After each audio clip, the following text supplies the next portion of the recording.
professora Maria Isabel, muito obrigada por ter vindo ao programa História. Muito obrigada a vocês pelo convite. Professora, a senhora é coordenadora do Laboratório de Roma Antiga, tem um nome mais isso. De Arqueologia Romana Provincial. Quando você fala em Arqueologia Romana Provincial, você está falando do quê? Estou falando exatamente de uma arqueologia que é voltada para pesquisas dessa área que foi dominada pelos romanos, né? No Império Romano, enfim, que são áreas que que ocupam um território vastíssimo, né? Desde o Oriente até o Ocidente. Nós temos um mapa que a gente pode mostrar e que conta desse tamanho do Império Romano, né? Império, sim. De que época nós estamos falando, professora? Bom, do Império Romano a gente está falando mais ou menos de quando começaram essas conquistas, né? Já no período republicano romano, a partir do século III a.C., até o período mais tardio, que seria século VI, VII. Né? Quando você fala em províncias, nas províncias de Roma, nós estamos falando dessas áreas verdes? Dessas áreas verdes, sim. Todas essas áreas. E não só verdes, né? Algumas de outras cores, porque são províncias diferenciadas, né? Províncias que são sob dominação, controle direto do Senado, do imperador ou de governadores. Então, é nesse sentido que variam essas cores todas que nós estamos vendo no mapa. Quer dizer, são todas áreas provinciais.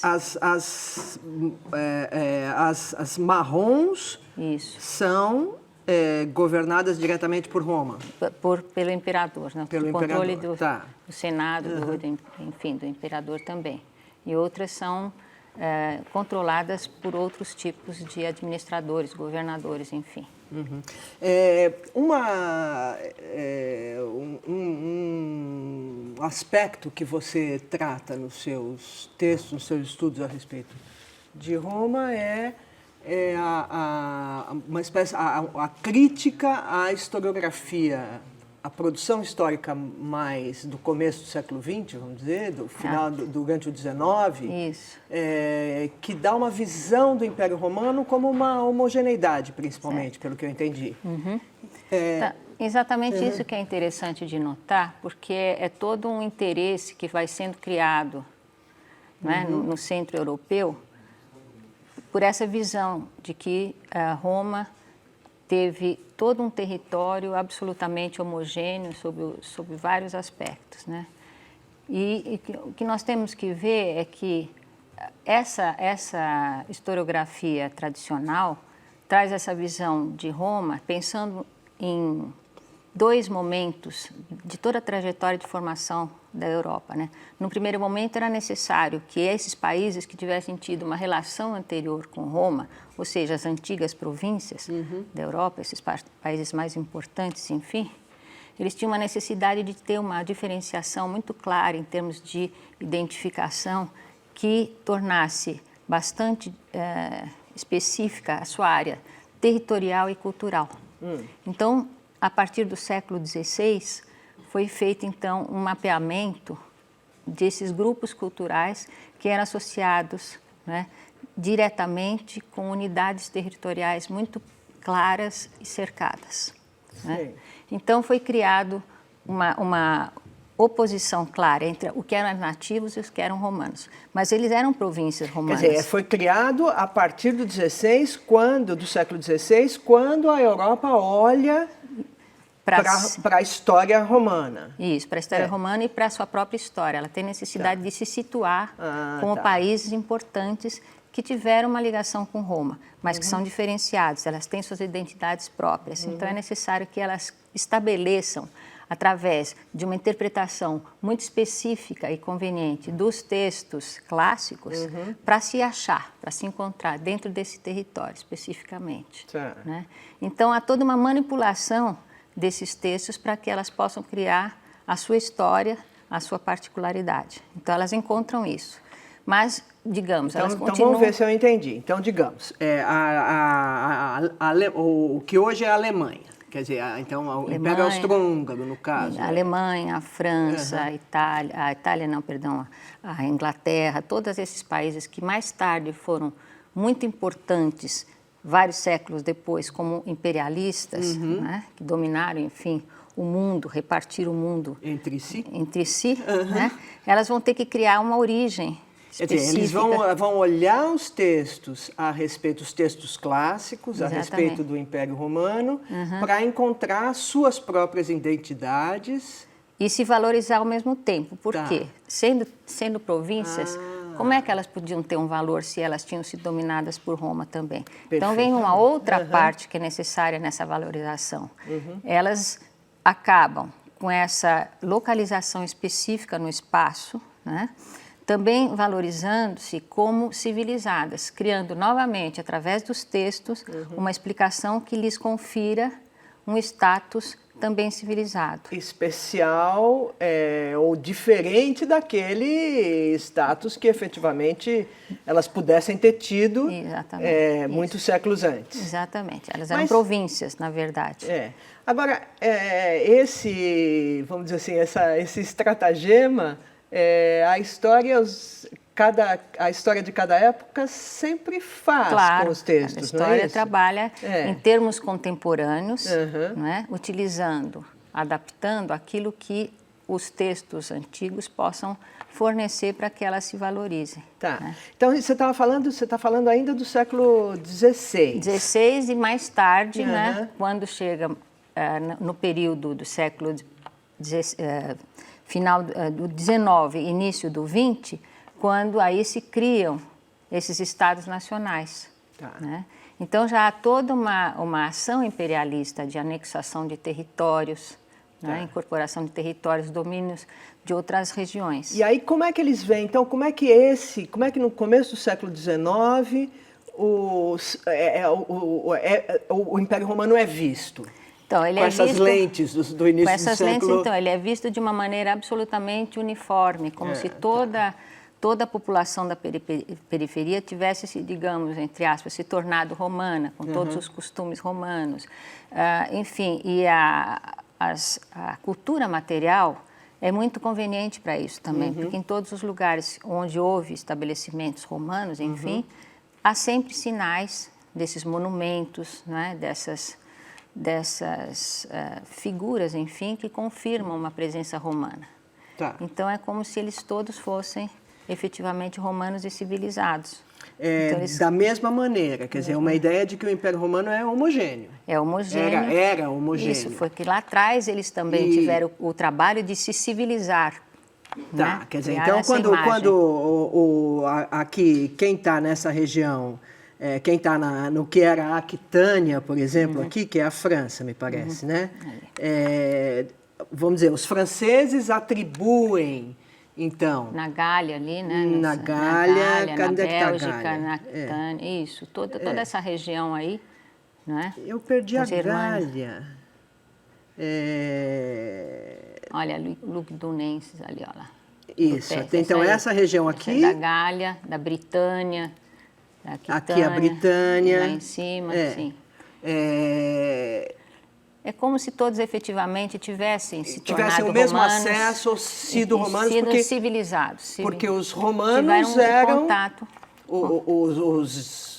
os imperialistas, os mais valorizados. Então, exatamente. Então, eles, com esse sentido de civilização, né, que eles obtiveram lá para trás, né, então a gente tem que sempre retornar àquelas origens de que eles estavam criando uma imagem de civilizados, né, para que neste momento em que a Europa dominava o mundo, ela tinha esse poder civilizatório também, assim como eles no passado tivessem. Atribuíam esse mesmo poder civilizatório pelo a Roma. contato com a cultura romana. Então, a justificativa é que eles pudessem efetivamente civilizar esses povos que eles chamavam bárbaros, né? Já nesse momento imperialista da Europa, pelo contato com a cultura clássica. Então, seria uma vantagem. Tá bom. Bom, para poder dizer isso que você está dizendo, você estudou achados arqueológicos, especialmente vasilhas de banquetes, não é isso? Isso. Então, das classes mais ricas, sem dúvida. dos mais ricos. Das elites, enfim. Por que banquetes? Por que você... Bom, banquetes por várias razões, né? Uma das... das maneiras de expor, né, o seu valor, a sua riqueza, a sua importância na sociedade, é através de um convívio, em que os pares possam efetivamente observar o quanto você é importante e o quanto você pode ser mais importante do que eles. É um terreno de competição intensa, né, como tantos outros, né, mas esse efetivamente fazia parte de um comportamento que mostrava que a pessoa podia mostrar isso, né, assim, quanto ela era efetivamente importante. Quer dizer, então o banquete era uma demonstração do poder de cada família, ou de cada senhor, ou seja era lá uma como... ostentação, né? Uma ostentação. E essas vasilhas foram produzidas em número bastante elevado. Tá. Né? Então, elas... E onde você encontra, quer dizer, onde os arqueólogos encontram essas vasilhas? Aqui nós temos duas delas. O importante é porque os tesouros, né? Os tesouros porque eles são uma quantidade de vasilhas mais numerosas, então você pode comparar com contextos onde eles foram achados. Então pode complementar essas informações que os próprios vasos podem dar para você, né? E esses tesouros foram encontrados, bom, os mais importantes, evidentemente, foram nessas cidades que foram conservadas na área do Vesúvio, né? Pompeia, Herculano, né? Outras localidades, Bosco Reale, que é uma cidadezinha ali perto também, né? E outras que não são de cidades conservadas dessa maneira, são muitas vezes em tumbas de personalidades muito importantes, mas fora já dessa área central do Império, na área mais provincial, quando se usava, então, esse costume de tumbas principescas, né? E que diferenças... você encontra diferenças entre os vários tesouros, segundo a localização deles? Sim, a diferença que eu encontro não é tanto pela questão do luxo em si, porque todas essas vasilhas são extremamente luxuosas. Elas são feitas de quê? Elas podem ser feitas de prata, de ouro ou de bronze, mas o bronze não é tão adequado para esse tipo de uso de bebida, né? Porque ele deixa um sabor mais inconveniente, vamos dizer, né? Mas de prata e de ouro, né? Mais de prata, né? E o que nós vemos de diferença entre umas e outras vasilhas, depende da localização onde elas se encontram, é o tipo de figuração que elas trazem. Que são figurações alusivas à importância mesmo da pessoa que utiliza, né? Em termos de poder político, poder religioso, né? Então, essa vasilha que nós estamos vendo... Essas duas, elas são a mesma, na verdade, né? São só os lados são diferentes. O que você teria a dizer? O que a gente descobre olhando para elas, Maria Isabel? Bom, o que a gente descobre em primeiríssimo lugar é que ela é de um contexto que nos vincula a Dioniso, que é a divindade que rege a situação do banquete, né? A condição do banquete, né? A divindade que é ligada ao vinho, ao êxtase, enfim. Então, nessa vasilha, o que nós vemos é exatamente uma genealogia de Dionísio. Né? Então, tem o Dionísio, as suas origens vêm da união de Marte e Vênus, que nós vemos aqui naquela vasilha do lado esquerdo. Do lado esquerdo, essas duas figuras aqui. Isso. São Marte e Vênus. Marte e Vênus. De quem Dionísio? Foram tataravós do Dionísio. Tá bom. Então, depois dessa união nasce a Harmonia, depois a Harmonia casa-se com Cádmo, que depois tem a Semele, que se casa com Júpiter e que finalmente nasce Dionísio. Então, é uma necessidade muito grande dessas áreas que são centrais mostrarem essa genealogia. Quer dizer, as centrais são as mais... Essas áreas que são dentro da Itália, digamos, próximas do poder. Tá bom. E do outro lado, o que a gente vê na figura? Do outro lado, nós vemos uma figura ali, o Eros, né, o amor, enfim, que tem aquelas asinhas, que hoje em dia a gente... Este aqui? Isso, Eros. As asas estão aqui. Então, ele tem o quê? Para mostrar que ele está ligado a essa união de Marte e de Vênus, ele tem os atributos de Marte, que é esse esse elmo, capacete, que ele segura na mão direita. Tá, tem o escudo e a espada. Que estão aqui na outra mão, que eu tinha arriscado antes. E ele próprio é um atributo de Vênus, porque é a deusa do amor. Né? O próprio, perfeitamente. Próprio Eros. Então, essa união que é mostrada ali. E esse tipo de iconografia, esse tipo de imagética, ou, enfim, essas representações, você disse que são mais típicas das áreas centrais. Das áreas centrais, isso. Mais próximas de Roma. Isso. Por quê? Quer dizer, o que é que... eu queria que a gente olhasse essa também. Essa então, vasilha também é da área central? Da área central. Então, na área central, logicamente, ao lado dessa predominância de vasilhas que são, digamos, genealógicas de Dionísio, nós encontramos outras imagens de outras divindades que podem aparecer, como Hércules, aqui no caso, mostrando Hércules com os cavalos de Diomedes, é uma dos trabalhos de Hércules. Então, são sempre vasilhas altamente refinadas em termos de produção, em termos de técnica. Quem é que esculpia isso? Como é que é esse processo de... Então, esse processo é um processo de aplicação de figuras em relevo com a técnica do decalque, né? Em cima de um determinado relevo. Então, essas vasilhas são muito delicadas. Essa parte aqui externa é uma folha muito fina. Né? Entendi. Com Quer dizer pressão, que tem a vasilha propriamente dita. Tem a vasilha ali, depois é aplicada essa parte fina em relevo. Não é maciça essa parte. Né? Então, são vasilhas muito delicadas. São uma vasilha dentro da outra. Uma muito macia, né? Folhas finas. Como a figura é impressa, então? Porque é uma impressão. É uma impressão. Numa folha mais fina de prata. Exatamente. E que é calcada num molde que tem esse relevo. Né? Não é uma coisa fundida. Porque que ano é isso? Esse é do século I depois de Cristo. Então nós estamos falando de 2000 anos atrás. Quem era o artista? Quem são esses artistas? Olha, esses artistas não são artistas nomeados, conhecidos. Em geral, eram artesãos, vários deles gregos, que tinham toda uma tradição, que vinham da Ásia Menor também, né? E que trouxeram dentro dessa produção do período de Augusto, né? Que tem uma arte muito elaborada, que chegou assim no máximo da qualidade em arte. Vamos ver essa aqui. Essa aqui, por que você selecionou? Essas vasilhas todas têm figuras dentro de um contexto que cerca a história de Dionísio também. São vegetais, aí no caso são mirto, né? Você está falando disso aqui, disto. Essas folhinhas de mirto com as suas bolinhas. Né? Aqui desse lado também tem. Isso.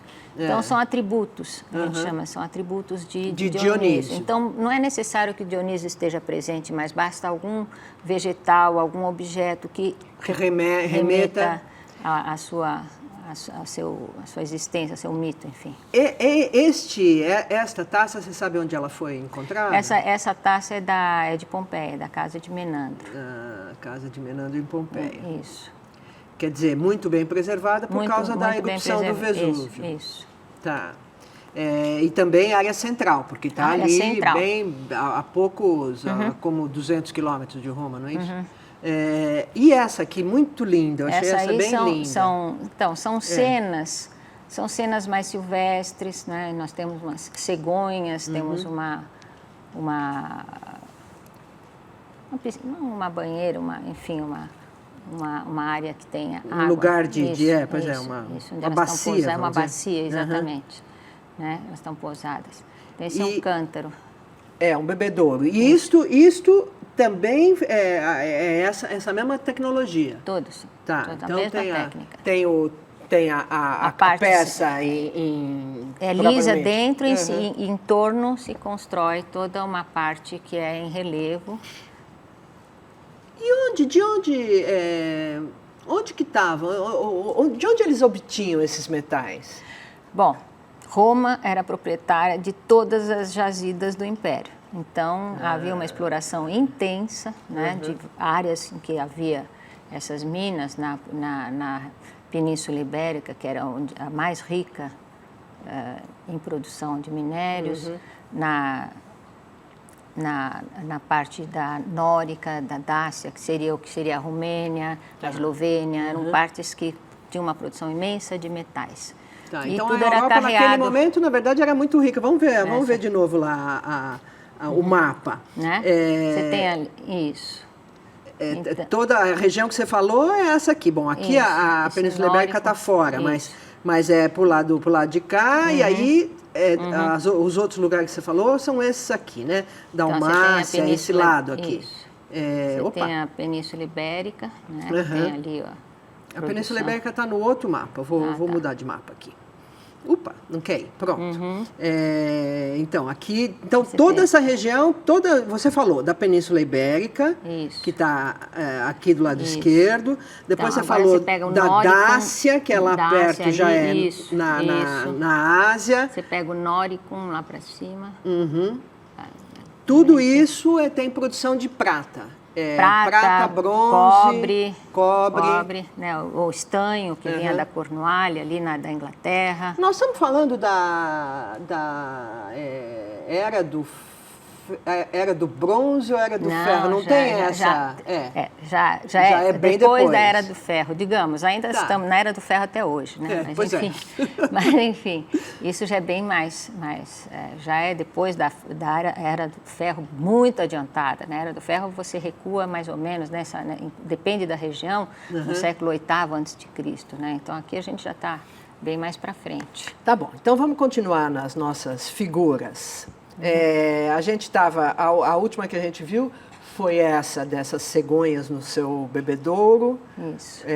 Muito lindo. E este aqui, agora nós temos aqui São os cupidos, né, que são sempre retratados. Os cupidos são muito interessantes, eles também são usados para mostrar as várias atividades do mundo romano, né? A atividade da agrícola, atividade de artesanato, né? Então eles são colocados, a colheita, né? Eles são colocados em geral em torno de objetos, mostrando cada um com um tipo de objeto. E aqui o que eles estão fazendo? Esse ali está com Tem uma espécie de uma corneta na mão, não é isso? Não, ele tem uma vasilha na mão. Este aqui. Esse aqui tem uma vasilha na mão. Né? O outro ali atrás parece uma lanterna, lá no cantinho. Tá. Aqui, esse aqui, né? Isso. Esse ali tem uma tocha virada para baixo. É uma tocha, isso aqui que eu achei. Eu achei que fosse uma corneta, na verdade é uma tocha. Né? Tá. Isso. Que eram objetos da vida cotidiana. Da vida cotidiana, sim. Tá. Agora, essa aqui também é de uma área central. Central. Também foi encontrada na área do Vesúvio? Sim. Também é dessa casa? De Menandro. Casa de Menandro. Isso. Tá. E esse aqui? Então, esse aqui é muito interessante, porque são vasilhas dessa área periférica. Esse parece um prato, não é? É um prato. Né? No banquete não havia só as taças, havia os pratos de servir também os alimentos e tal. Então, essa é uma vasilha que traz personagens do séquito de Dioniso, sem que o Dioniso seja necessário, que seja presente, né? Então, nós sabemos que é referente a Dionísio também, ao banquete. Então, nós temos as bacantes, que são aquelas mênades que acompanhavam, que ficavam em êxtase, o Pan, né?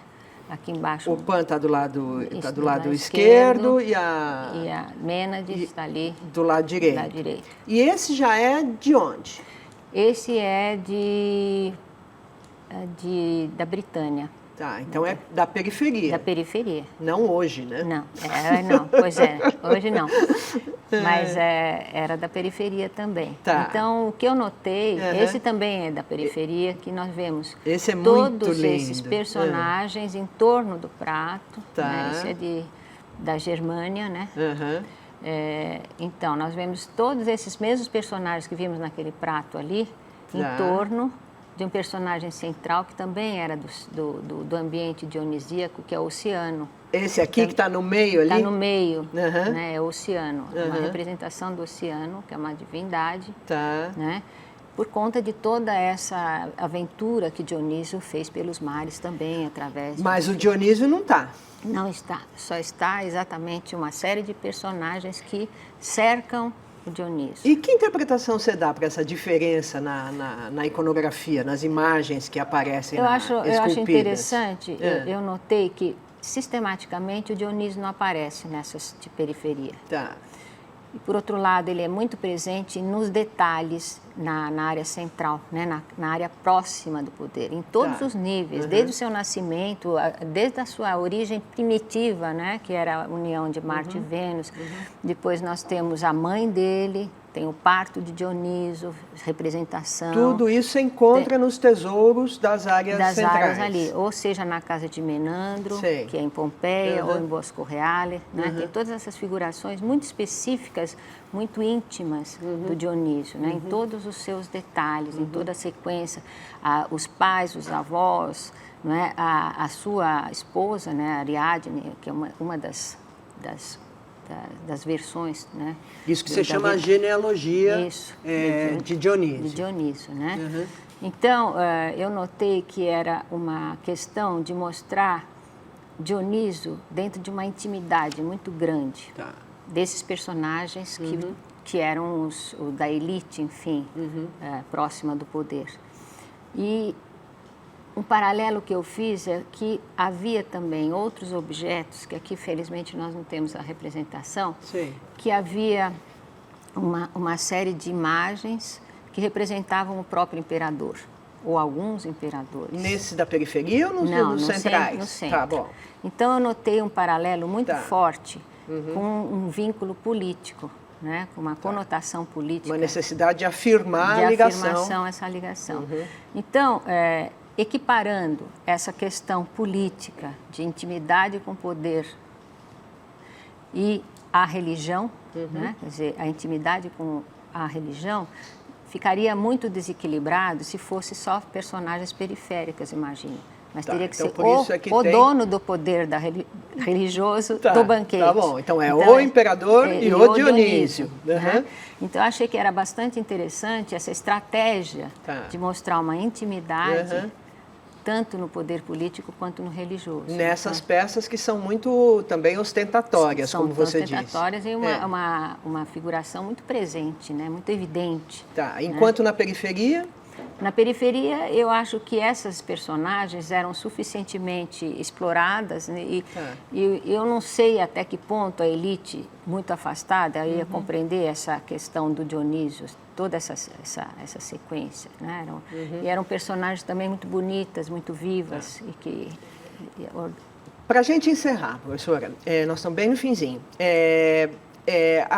A maneira como as tradições, a cultura, vamos dizer, de Roma, da Itália, dos países, dos povos que estavam na bota, propriamente dita, ela é absorvida da mesma maneira por toda a Europa ou tem diferenças? Tem muitas diferenças. Né? Dentro da própria Itália, a gente vê uma diferença muito grande entre aquelas populações que foram dominadas por Roma, né? E também na periferia, da mesma maneira. Né? Quer dizer que essa homogeneidade absolutamente não existiu. Do ponto de vista da cultura desses povos? De jeito nenhum, porque eles tinham toda uma tradição.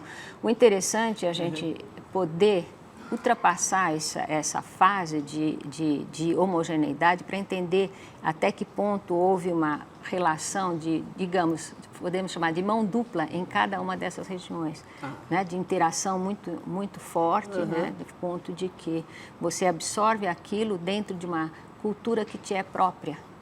Né? E você estabelece o que fazer, digamos, com isso que você recebe. Né? Quer dizer, o fato de você ter uma cultura material parecida, digamos, nos dois lados, não identifica uma identidade entre essas duas partes, mas o que você faz efetivamente com um objeto que você tem igual ao do outro. Quer dizer, aponta para uma diferença e não para uma identidade. Pelo menos é o que a gente está olhando na historiografia de hoje. É isso? Isso. Muito obrigada pela entrevista.